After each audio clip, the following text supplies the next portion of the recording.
إذاعة إرنا تأتيكم برامجنا في أيام الاثنين والأربعاء والجمعة من كل أسبوع على نفس هذا التوقيت على الموجة القصيرة بطول 25 مترا. كما يمكنكم متابعة بثنا على القمر الصناعي نايل سات على التردد 11678 على الاستقطاب الرأسي. إذاعة إرنا الدولية إذاعة إريترية مستقلة يشرف عليها صحفيون إريتريون مستقلون، ويأتيكم بثها من باريس. مستمعي الكرام، طبتم وطابت أوقاتكم أينما كنتم وحيثما يوصلكم بثنا لهذا اليوم الجمعة الموافق 26 من يوليو عام 2024. كما هي عادتنا دائما وأبدا مستمعي الكرام، نبتدئ البرنامج العربي بنشرة الأخبار، ثم تتابعون بعد ذلك حلقة جديدة من برنامجكم الأسبوعي تعليق على حدث، والتي نخصصها في هذا الأسبوع والأسابيع المقبلة لتسليط الضوء على تركيز طرفي الصراع في السودان في الاستماتة للسيطرة على مدينة الفاشر عاصمة ولاية شمال دارفور، وذلك من خلال استعراضنا لورقة بحثية قدمها الكاتب الصحفي والمحلل السياسي الإريتري عبد القادر محمد علي، ونشرها مركز الجزيرة للدراسات في 2 من يوليو الجاري. ونستعرض لكم مستمعي الكرام ومستمعات الكريمات في حلقة اليوم الجزء الأول، على أن نستكمل وإياكم بقية الأجزاء في حلقات البرنامج القادمة بمشيئة الله. وقتا طيبا نرجوه لكم مستمعي الكرام مع متابعة فقرات برامجنا لهذا اليوم.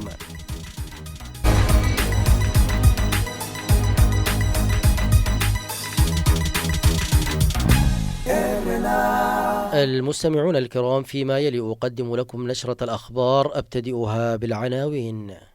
إريتريا تعلن تعليق رحلات الخطوط الجوية الأثيوبية من وإلى أسمر مع نهاية سبتمبر المقبل. انزلاقات طينية تؤدي بحياة أكثر من 229 شخصا في أثيوبيا. والرئيس الكيني يرشح 4 من حزب المعارضة الرئيسي لتشكيل حكومة واسعة النطاق. كانت لكم سيداتي سادتي عناوين الأخبار، وإليكم التفاصيل من إذاعة إرنا الدولية في باريس.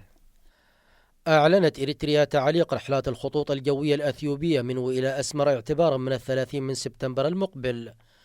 وقال بيان صادر عن نيابة هيئة الطيران الإريترية إن القرار اتخذ بسبب الأنشطة التجارية غير الطبيعية للخطوط الجوية الأثيوبية، وخاصة الزيادات غير العادلة وغير المقبولة في الأسعار، والسرقة والتخريب والخسارة، والتأخير المفرط في رحلات الركاب، وأسباب أخرى مأخوذة في الاعتبار حسب ما جاء في البيان. وكانت الخطوط الجوية الأثيوبية قد أعلنت انطلاق رحلاتها مباشرة بعد الاتفاق بين الرئيس أسياس أفورقي ورئيس الوزراء الأثيوبي أبي أحمد عام 2018، وأنها ستستثمر في الخطوط الجوية الإريترية المتوقفة منذ سنوات.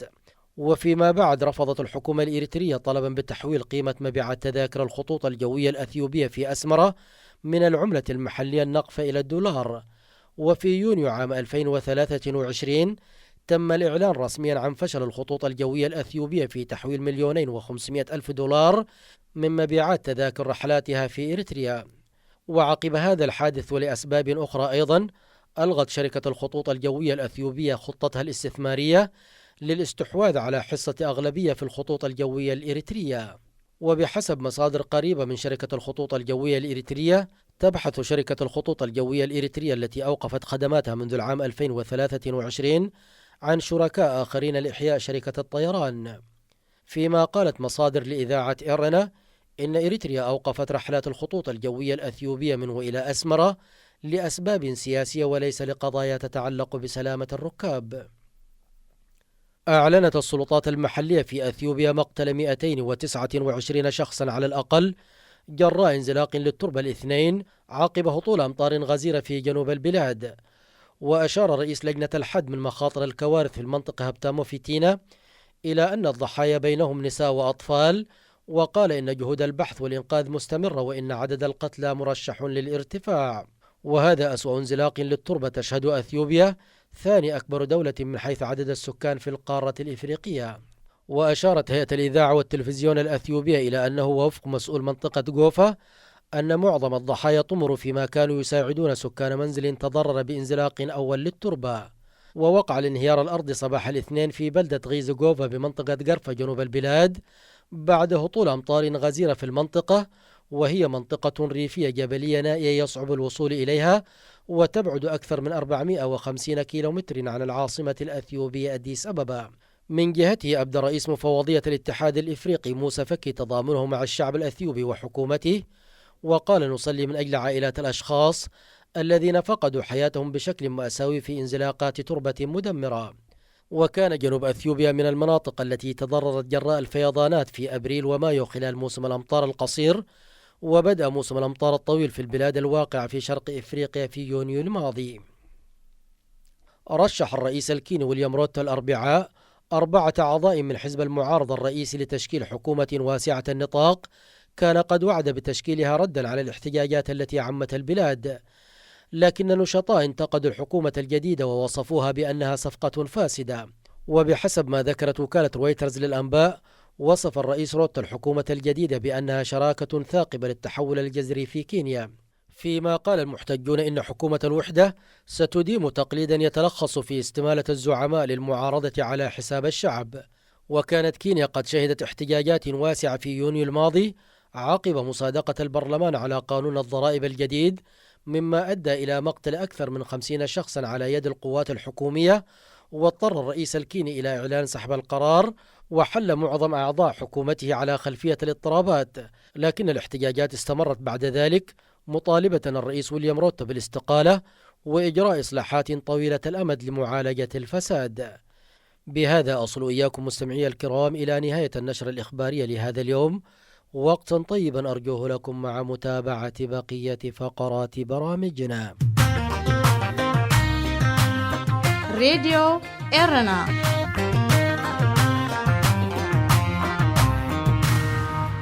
مستمعي الكرام ومستمعات الكريمات، كما أشرنا في بداية البرنامج، تتابعون فيما يلي حلقة جديدة من برنامجكم الأسبوعي تعليق على حدث، والذي نستعرض فيه اليوم الجزء الأول من ورقة الكاتب الصحفي والمحلل السياسي في منطقة القرن الإفريقي الإريتري عبد القادر محمد علي بعنوان: معركة الفاشر نقطة حرجة ترسم ملامح خريطة السودان المستقبلية، والتي نشرها مركز الجزيرة للدراسات في 2 يوليو الجاري، على أن نستكمل وإياكم بقية الأجزاء في حلقات البرنامج القادمة بمشيئة الله.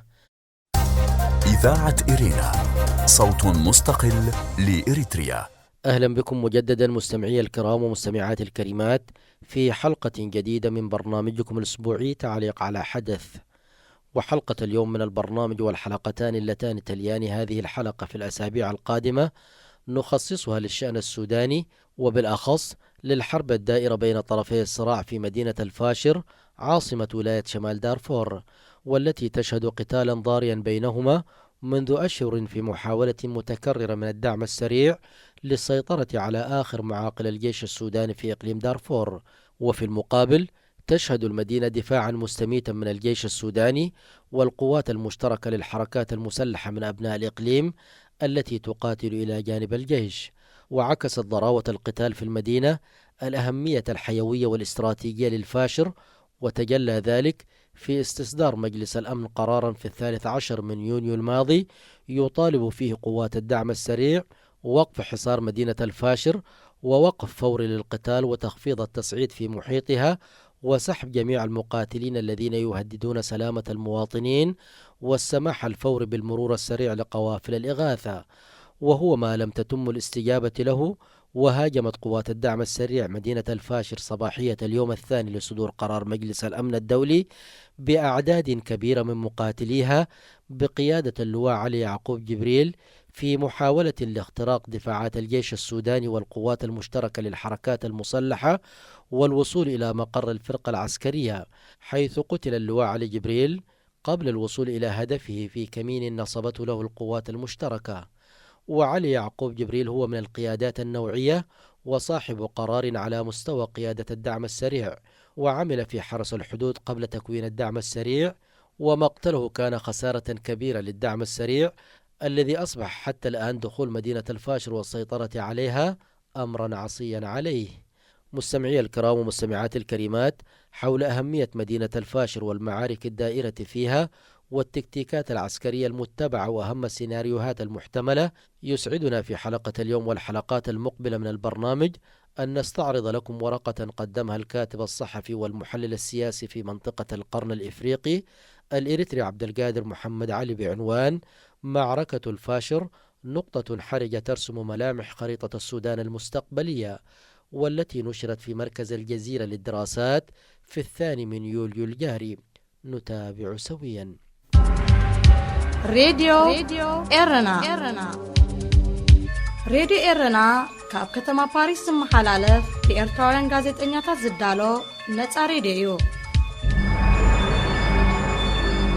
يفتتح عبد القادر محمد علي ورقته البحثية بقوله: تمثل المعركة الدائرة رحاها للسيطرة على مدينة الفاشر غرب السودان صورة مصغرة للصراع الأكبر في البلاد، حيث تتشابك فيها تعقيدات مرتبطة بالمصالح والصراعات المحلية والوطنية والدولية، إذ يعتقد على نطاق واسع أن نتيجة هذه المعركة ستسهم بشكل كبير في تشكيل صورة المشهد السياسي والعسكري المستقبلي لدارفور وللسودان ككل. وهذه الورقة هي محاولة رصد وتحليل للمعركة الحالية، تتناول أهمية الفاشر وشمال دارفور وكيف اندلعت المعركة الحالية، كما تحلل الأطراف المشاركة في المعركة ونقاط قوتها وضعفها وتحالفاتها والتكتيكات القتالية المتبعة، لتختتم باستشراف السيناريوهات المتوقعة وتداعياتها على العديد من الأصعدة، وهي كالتالي: أولا، الأهمية الرمزية.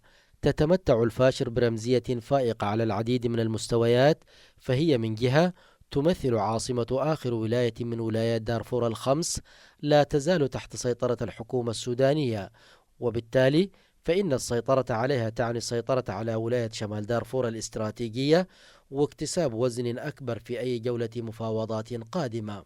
ومن جهة أخرى فالمدينة تمثل تاريخا عريقا راسخا في وجدان أبناء المنطقة، ولا سيما من أبناء الزغاوة والمساليت والفور، حيث كانت عاصمة سلطنة دارفور في القرن ال18، وكانت المدينة ملتقى طرق القوافل المتنقلة بين وادي النيل وتشاد ومنطقة الساحل الأوسع ومصر.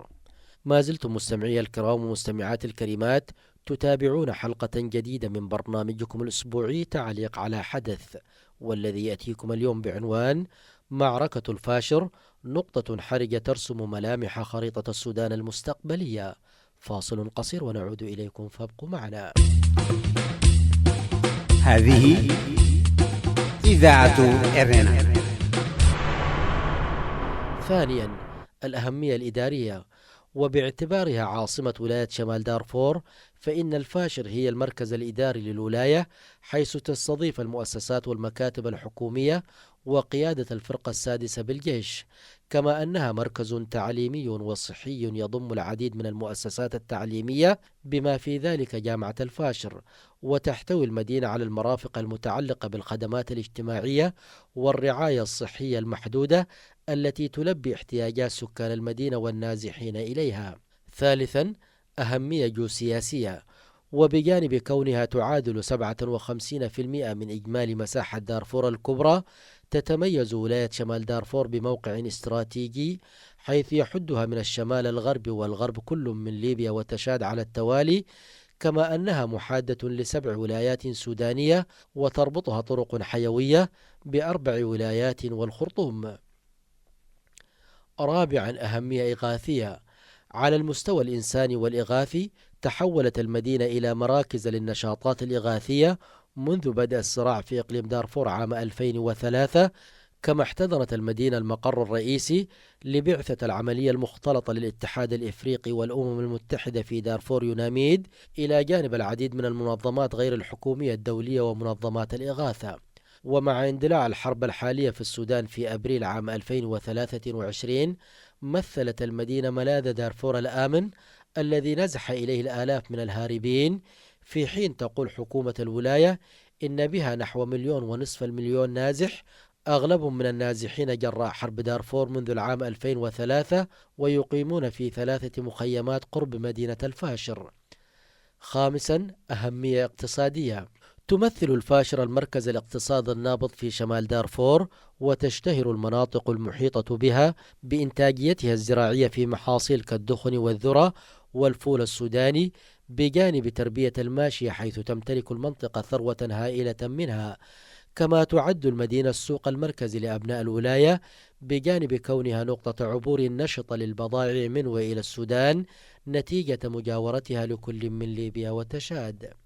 ما زلتم مستمعي الكرام ومستمعات الكريمات تتابعون حلقة جديدة من برنامجكم الأسبوعي تعليق على حدث، والذي يأتيكم اليوم بعنوان معركة الفاشر، نقطة حرجة ترسم ملامح خريطة السودان المستقبلية.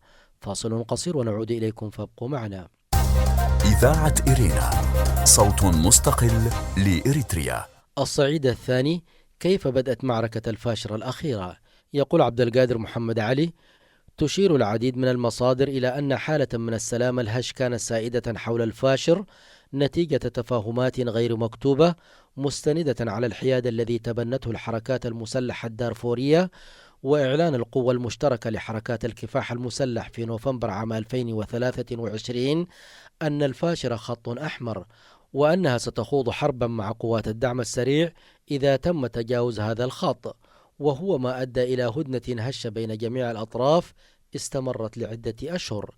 غير أن التوتر بدأ بالتصاعد نتيجة عدد من التطورات، منها انحياز بعض الحركات الدارفورية إلى جانب الجيش، وقيام حركة تحرير السودان بقيادة من أركم الناوي، وحركة العدل والمساواة بقيادة جبريل إبراهيم في مارس الماضي بجهود تجنيد واسعة النطاق للمساهمة في دحر ميليشيا الدعم السريع الإرهابية المتمردة، مع ترحيبهم بالجنود الذين طردتهم قوات الدعم السريع من أجزاء أخرى من دارفور، حيث اعتبر الأخير أن الجيش يستخدم وقف إطلاق النار فرصة لإعادة تنظيم الصفوف.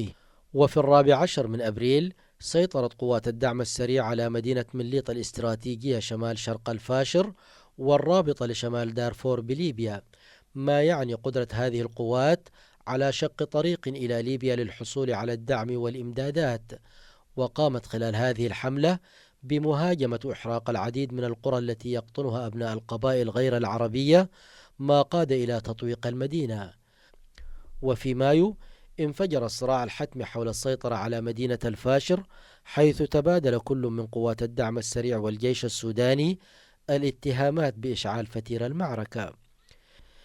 إلى هنا نتوقف مستمعي الكرام ومستمعات الكريمات في حلقة اليوم من برنامج تعليق على حدث، والذي كان موضوعه معركة الفاشر، نقطة حرجة ترسم ملامح السودان المستقبلية.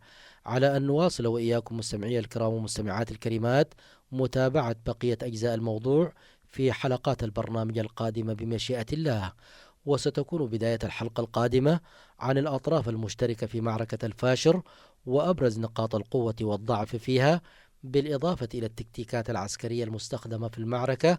فابقوا معنا على الموعد. هذه إذاعة إرينا. استمعتم فيما مضى سيداتي سادتي إلى حلقة اليوم من برنامج تعليق على حدث. في ختام البرنامج العربي لهذا اليوم أعود وأذكر بعناوين الأخبار. إريتريا تعلن تعليق رحلات الخطوط الجوية الأثيوبية من وإلى أسمر مع نهاية سبتمبر المقبل. انزلاقات طينية تؤدي بحياة أكثر من 229 شخصا في أثيوبيا. والرئيس الكيني يرشح 4 من حزب المعارضة الرئيسي لتشكيل حكومة واسعة النطاق. بهذا نصل إياكم مستمعي الكرام إلى ختام البرنامج العربي لهذا اليوم. تقبلوا تحياتي وتحيات الفريق العامل في إذاعة إرنا الدولية من باريس، وحتى نلتقيكم في البرنامج القادم في أمان الله. إذاعة إرينا، صوت مستقل لإريتريا.